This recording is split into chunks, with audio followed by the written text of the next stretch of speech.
Hello বন্ধুরা, সবাইকে জানাচ্ছি শুভ দুপুর। এই দেখো আজকে আমি কি বানাচ্ছি। চিকেন বানানো হচ্ছে। চিকেন করতেছি। যেহেতু রবিবারে মানাই নেই, রবিবারে করা হয় নাই, তাই রবিবারেরটাই আজকে আমি রান্না করতেছি। আজকে চিকেন হচ্ছে, মটন না। এই যে চিকেন হচ্ছে একদম কষা কষা চিকেন হবে, আলু দিয়ে। বাঙালি আলু না হলে চলবে না। আমরা বাঙালি আলু ছাড়া তো জীবন যাবে না। তারপরে এই দেখো আরও কি মানাচ্ছে, যে গিমা শাক উঠালাম একটু আমাদের বাড়িরই, বুঝছো, আমাদের বাড়ির গিমা শাক। এই যে আলু দিয়ে ভাজা করব।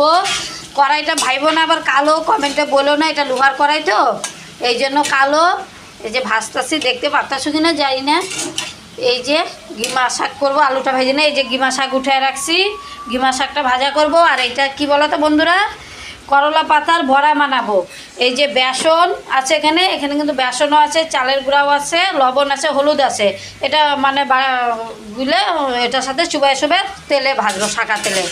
খেয়ে দেখো, করলা পাতার বড়া টেস্টি লাগে, অত তিতো লাগে না, খাওয়া খুব টেস্ট লাগে করলা পাতার বড়া। আজকে এইটুকুই রান্না করবো। কিন্তু করলা পাতার ইচ্ছা ছিল বড়াটা বানানো দেখাবো, কিন্তু হলো না। একদম 2টা বেজে গেল, আজকে রান্না করতে দেরি হয়ে গেল, এই জন্য 2টা বেজে গেল, দেখাতে পারলাম না। অন্য দিন কোনো দিন দেখাবো, আবার যেদিন করব সেদিন পুরা করলা পাতার বড়াটা কি করে হয় সেটা সম্পূর্ণ তোমাদেরকে দেখাবো শুরু থেকে। ঠিক আছে, সবাইকে শুভ দুপুর, টাটা।